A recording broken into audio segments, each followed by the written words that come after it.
जिससे लोगों को न्याय मिलता है, लोग प्रभावित होते हैं। इसलिए न्यायाधीशों की योग्य न्यायाधीशों की नियुक्ति होनी चाहिए, जो दूध का दूध और पानी का पानी करे। वैसे तीव्र कुशाग्र बुद्धि वाले जो जजेस की नियुक्ति हो, निम्न न्यायालय में, उच्च न्यायालय में भी होनी।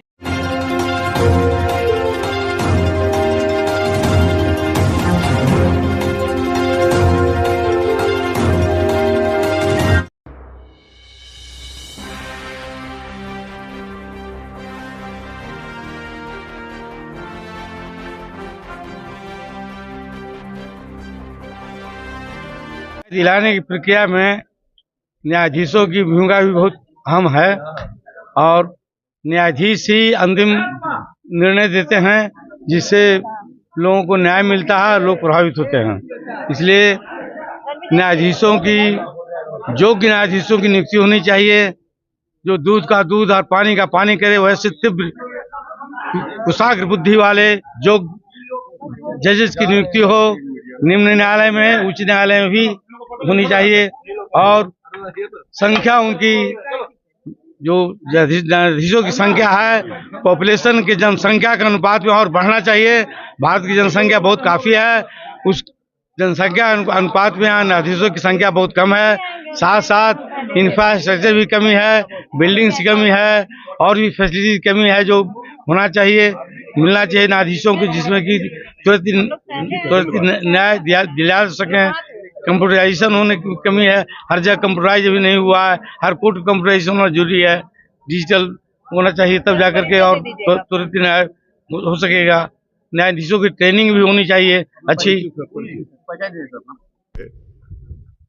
जस्टिस डिलीवरी सिस्टम जो भारत में लोगों का विश्वास का पात्र बना हुआ है, उसमें कमी दिख रही है।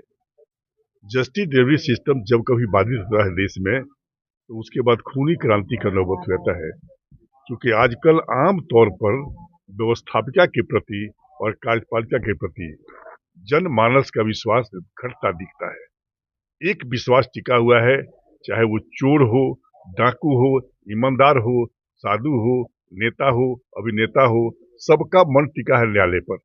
जब न्यायालय पर विश्वास इतना टिका हुआ है, तो न्यायालय को अपने सजग रखना होगा, उसको पारदर्शिता घोषित करनी होगी, ताकि वहां से जब विश्वास हटा तो दो खंभा तो पहले ही गिर चुका है, तीसरा खंभा जब गिरेगा तो खूनी क्रांति के सिवाय कोई रास्ता नहीं रहेगा। इसलिए हमारी समिति ने बड़े सोच समझ करके, गहरे मंथन और चिंतन के बाद 2016 में यह निर्णय लिया कि हम ऐसी कुछ व्यवस्था करें, ऐसी कुछ भूमिका अदा करें समाज की तरफ से, ताकि ये जस्टिस डिलीवरी सिस्टम जो खामियां आने की का प्रवेश करना चाहती हैं, वो नहीं कर सके। मुख्य रूप से 2-3 खामियां हैं।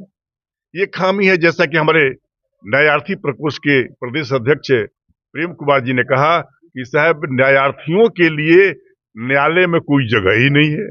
न्यायालय परिसर में जाते हैं न्यायार्थी, मुख्य मुद्दा है वो उन्हीं को फायदा मिल रहा है, उनको घाटा मिल रहा है, लेकिन उनके बैठने की जगह, उनके शौचालय की जगह, उनके पानी पीने की जगह, कहीं वेटिंग रूम ठहरने की जगह कहीं है ही नहीं।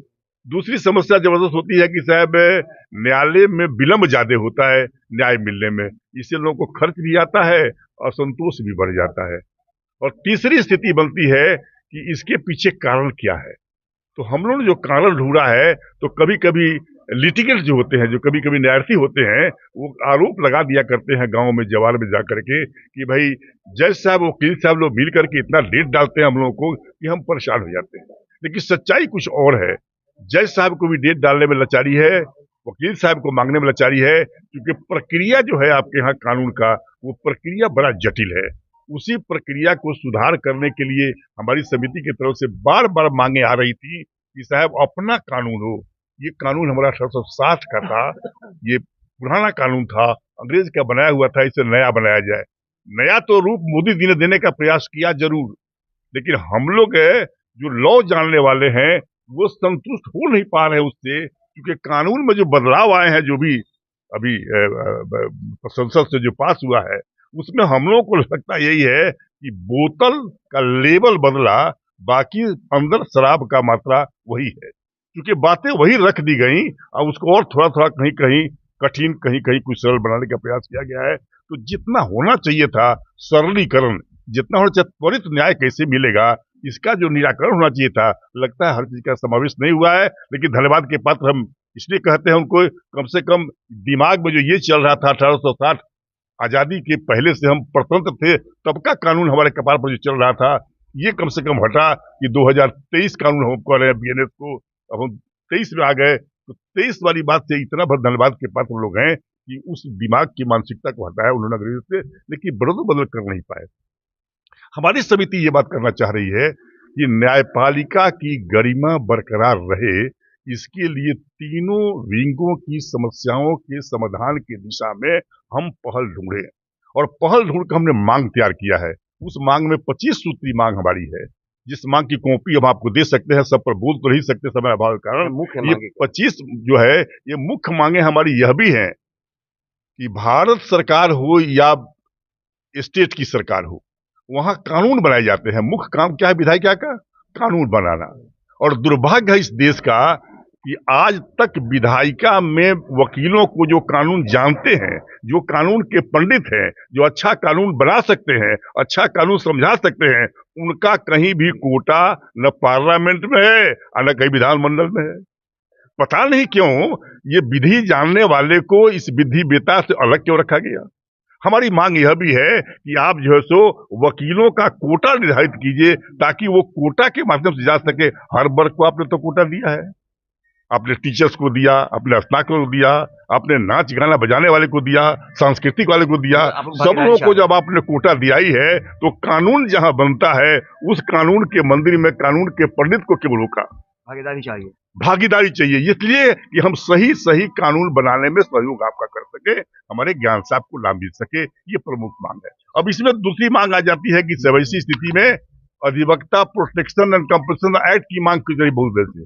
आए दिन आप देख रहे होंगे वकीलों की निर्मम हत्याएं हो रही, वकील ड्यूटी में जाते हुए मारे जा रहे हैं, कोई उनका माई बाप नहीं रह रहा है, वो निर्भीक होकर के सहयोग नहीं कर पाते न्यायाधीश को न्याय देने में। इसलिए हमारी यह भी जो मांग है उसमें कि अधिवक्ता प्रोटेक्शन एंड कंपल्सन भी सरकार बनावे।